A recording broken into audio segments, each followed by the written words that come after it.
So I invite you to close your eyes and let us take a dip for the next 30 to 40 minutes.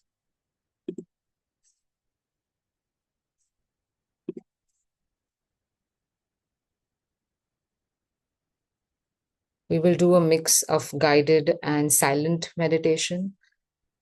Whenever the urge comes for me to speak something, I will speak. Otherwise, I will remain silent. So you can close your eyes and take a moment to remember what we read for the past 15 minutes.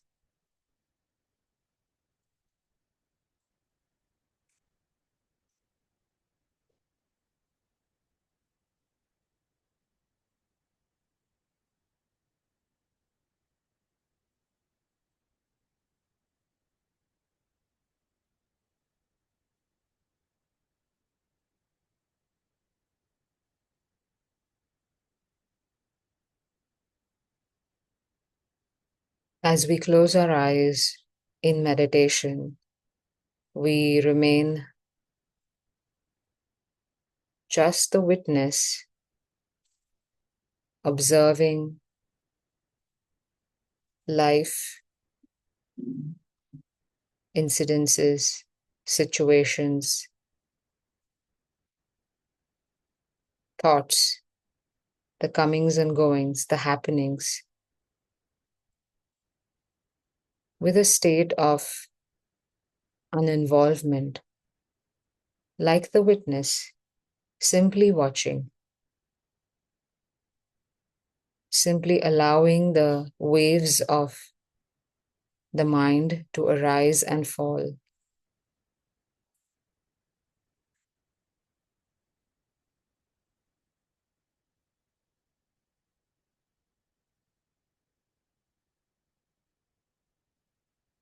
The full moon is a special time when all the energies align in a very beautiful way.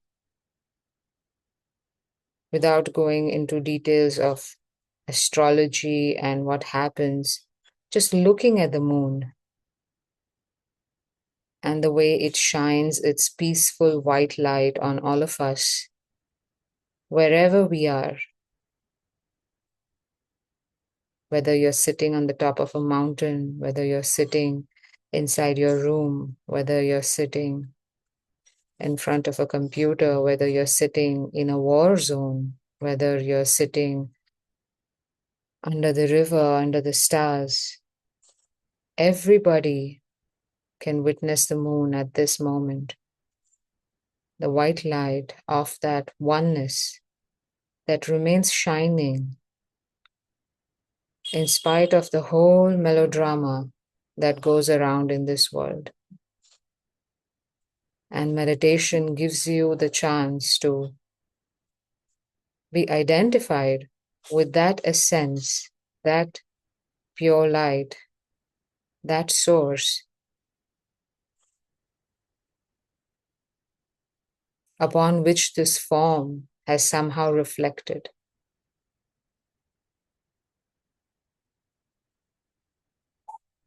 So instead of identifying as the reflection, as the reflected form, meditation allows us to step into being the mirror,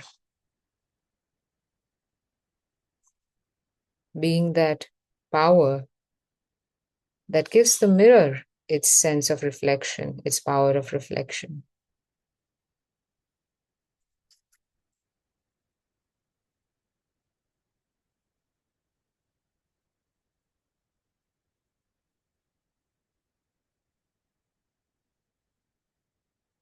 Let whatever has happened through the day, pleasant, unpleasant, exciting, boring, let that be, because in this moment, whatever has happened does not really exist, except that it exists in your memory.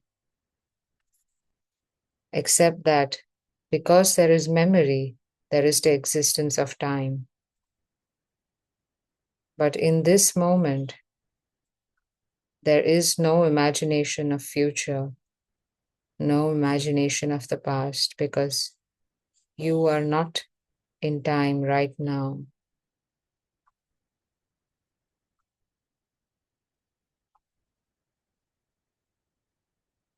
So keep observing as that witness,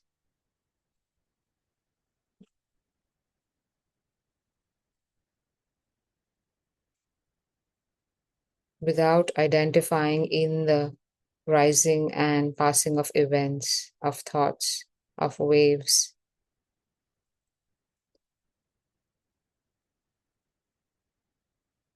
Because the moment you trap yourself into that passing wave, you become the wave. And then you exist in time and space, and everything that is happening in time and space affects you. But when you step back as the witness,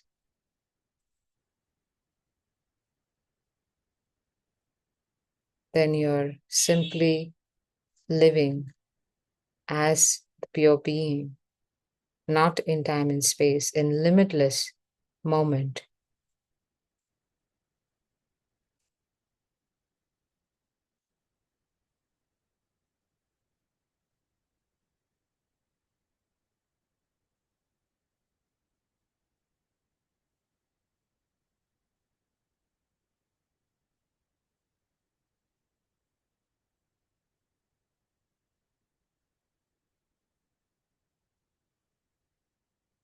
And watch as you step into this limitlessness, this expansive being. Your breath is at ease, your mind is at ease, because you no longer are struggling with becoming this or that,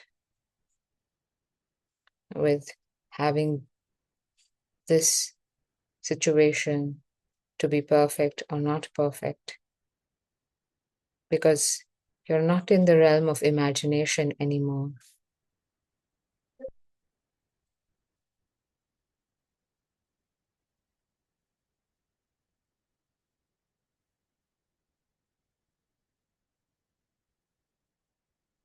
From this position of the witness, then, like the mountain, you remain established, you remain sum, balanced,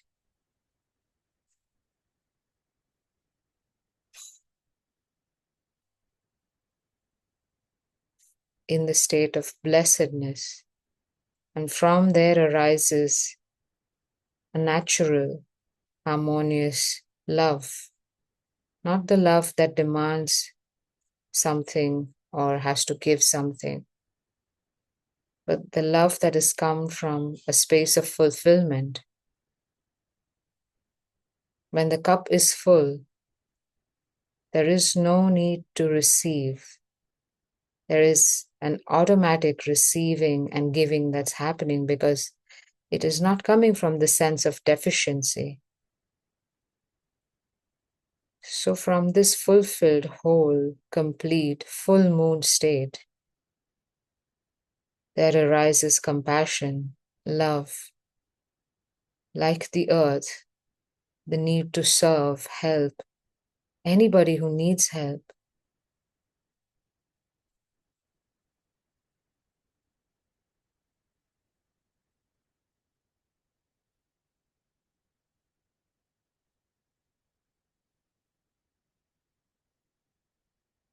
And in that giving, there is immense satisfaction.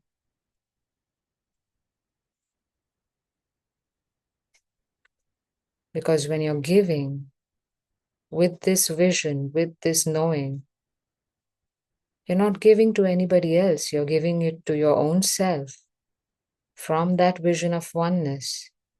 Because in essence, we may appear as different, but really our essence, our source is one. Without that source, none of us would exist as in this body.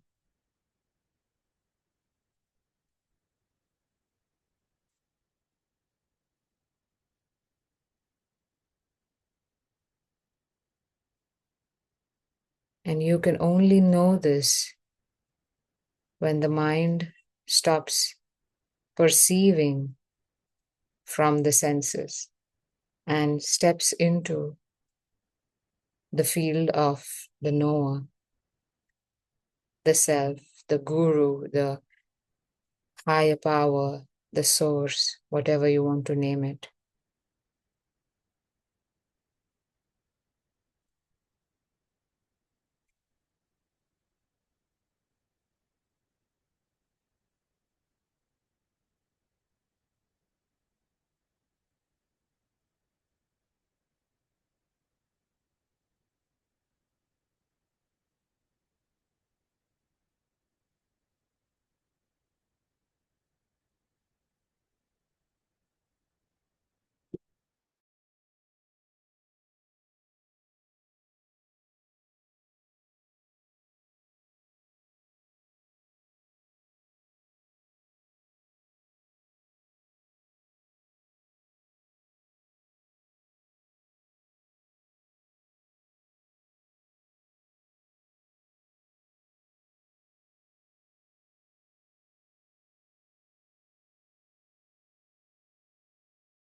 If the mind wanders, gently bring your attention back to that witness.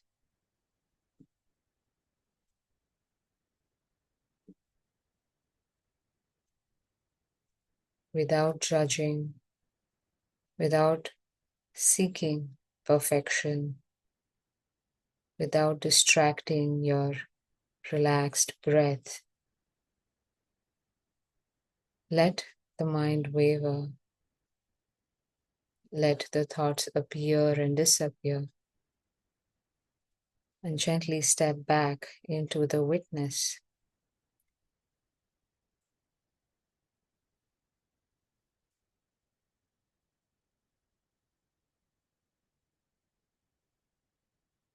That Sakshi.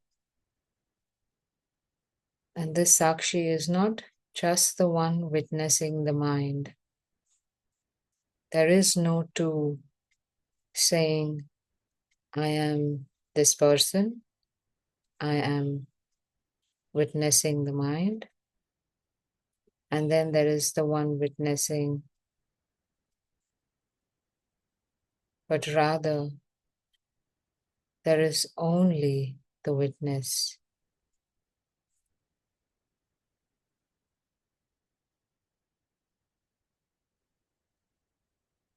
That you are.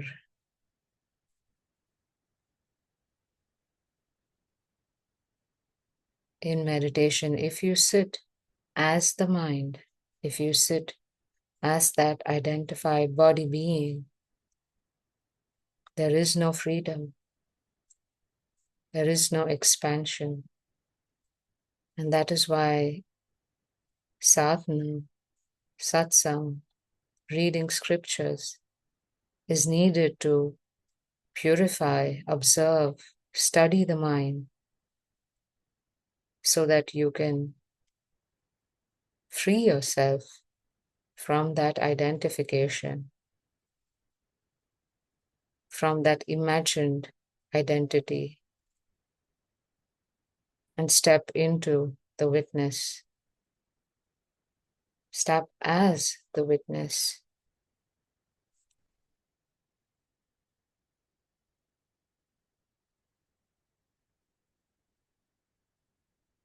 And in meditation alone, this can be your direct experience. You can read in scriptures, you can listen, but to practice, to know that, to really experience that,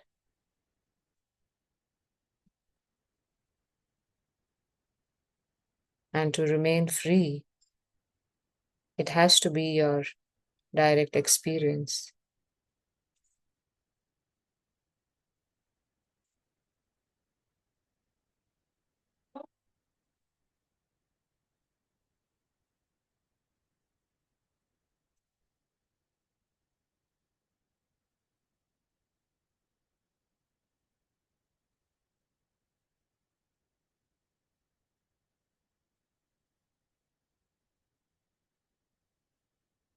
And that is that imbibing that Dattatreya speaks about in the 24 Gurus.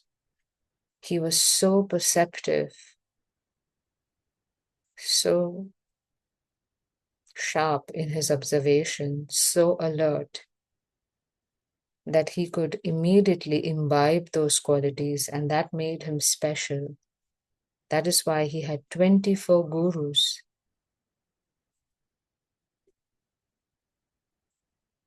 And that imbibing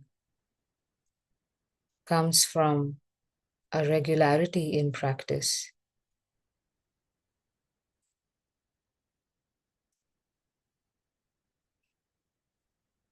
Five minutes, 3 minutes, 7 minutes, or an hour of closing the eyes and freeing yourself from the waking dream or the unconscious deep sleep, and being in this state of Turiya,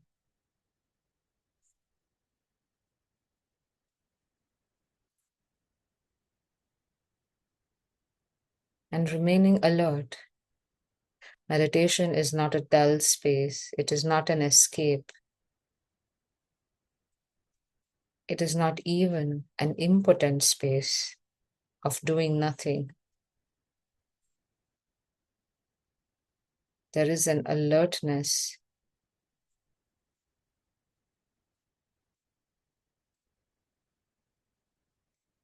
of knowing who you are.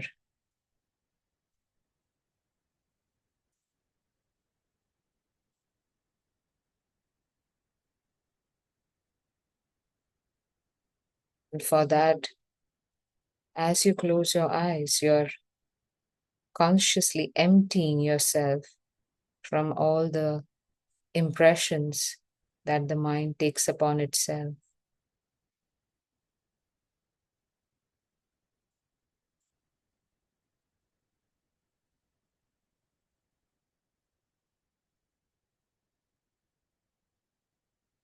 And like we read in 24 Gurus of Dattatreya, the mountain doesn't mind.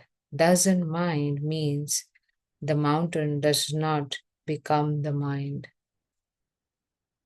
That you don't become the mind, that you don't identify with the mind, so you don't mind.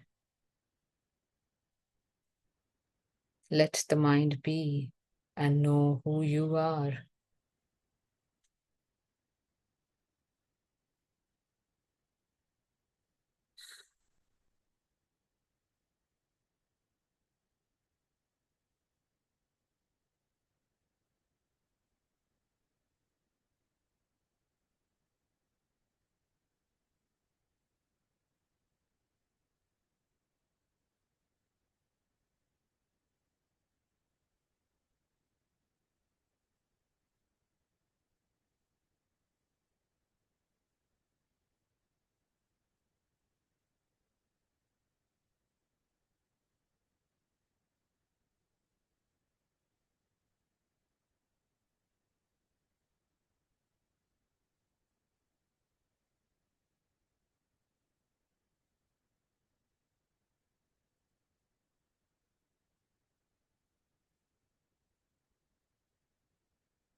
And this kind of alertness in meditation helps you also to get rid of the anger and the inertia that comes with tamogun and the hyperactivity and the constant need to do something of the rajogun, and come to a state of balance in sattvic, satogun, where there is a natural inclination to know the truth, to search for this. Who am I?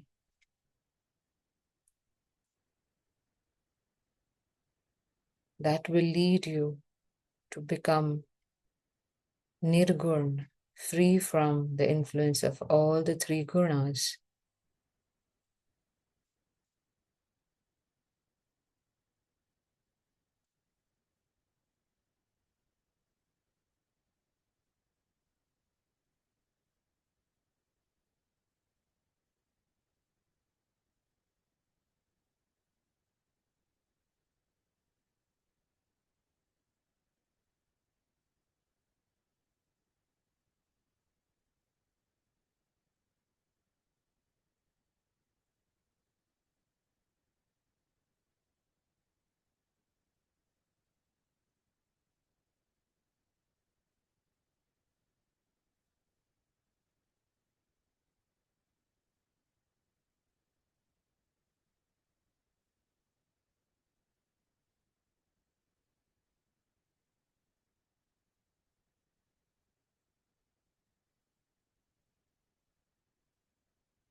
As you remain in this undisturbed, peaceful state, notice that your breath is almost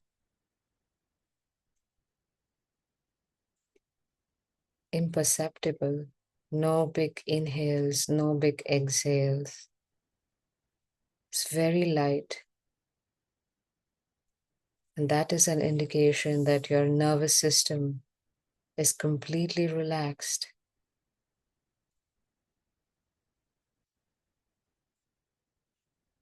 Because there is no necessity to seek something, do something, feel something, become something to achieve this or that. The mind remains free from any judgment, any doings or happenings.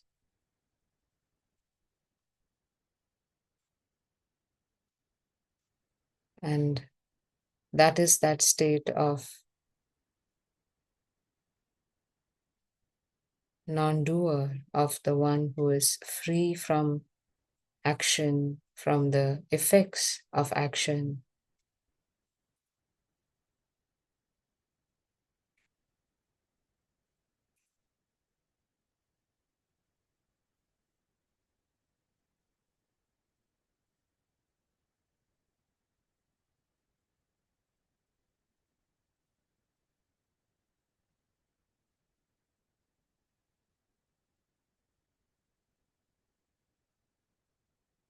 And this is the space where, as you know, you experience that real unity with not only everything around you, but there is a knowing that you are just that one pure light,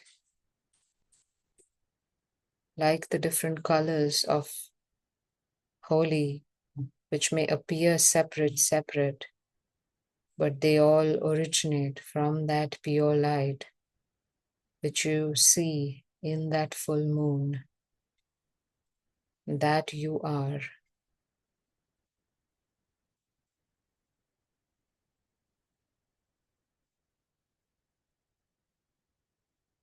That is that vision of oneness that meditation allows you to explore, to know, to experience. And as you deepen your practice, your sadhana, it becomes your lived experience, your lived knowledge.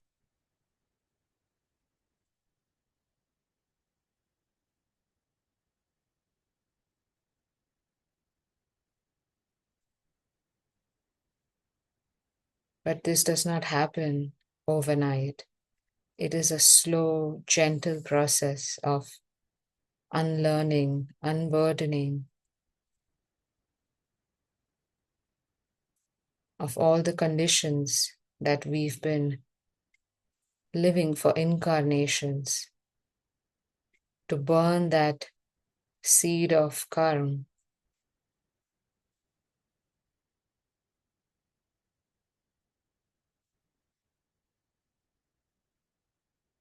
It takes immense patience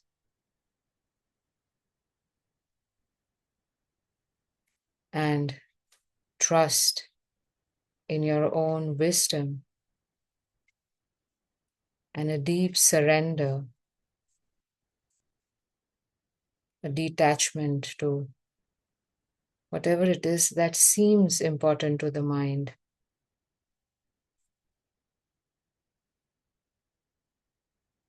But is really only happening in that imagined time-space realm.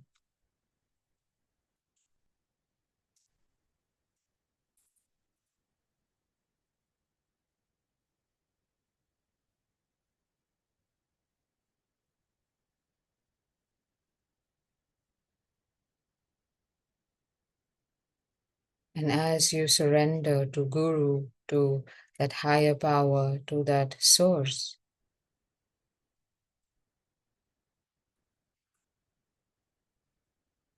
there is no loss The renunciation is, in fact, the full gain, the expansion of your consciousness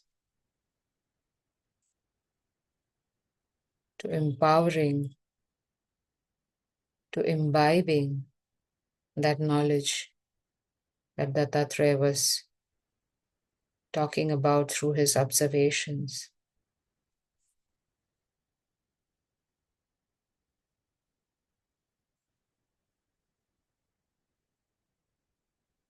That surrender is a total giving up.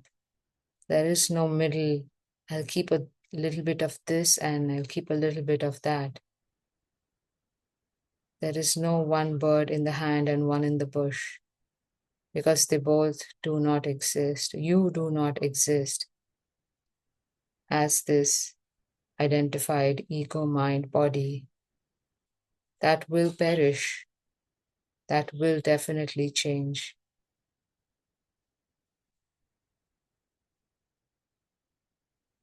But you, as that pure being, will remain forever, will exist forever.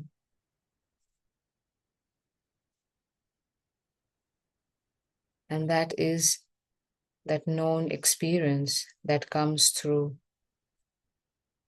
sadhana, through meditation.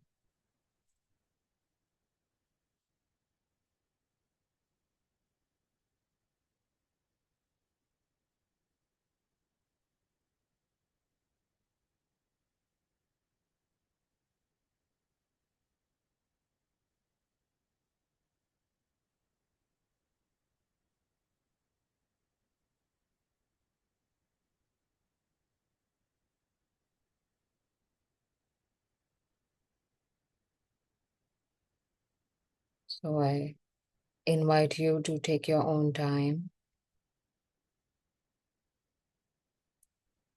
And whenever you're ready, you can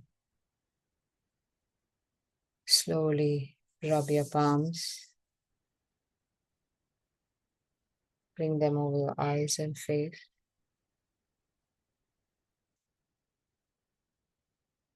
And whenever you feel ready, you can open your eyes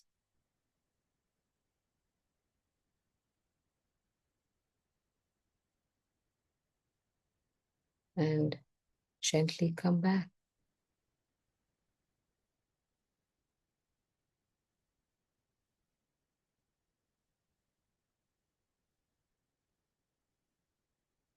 Beautiful.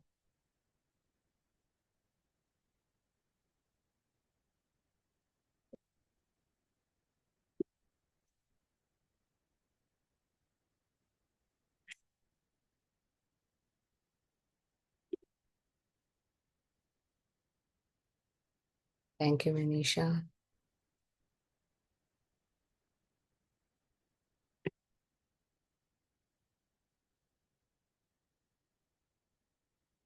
If anybody feels inspired to say anything, feel free to unmute yourself, or we can definitely meet again in this space on 18th of March, which is the new moon, and read another Guru from Dattatreya and meditate. And as a monthly series, me and another friend of mine from the ashram, we are doing once in a month free sessions. It's more of a dialogue and reading, but also 15 minutes of meditation. It is called Speaking from Stillness and Opening Your Wisdom Channel. And you can join. This is happening on 8th of March at 3:30 p.m. in the afternoon. So if you're interested, you could write me and I could send you the link. Thank you. Thank you, everybody, for joining. Amaram Ham, Madhuram Ham. Bye-bye. Lots of love.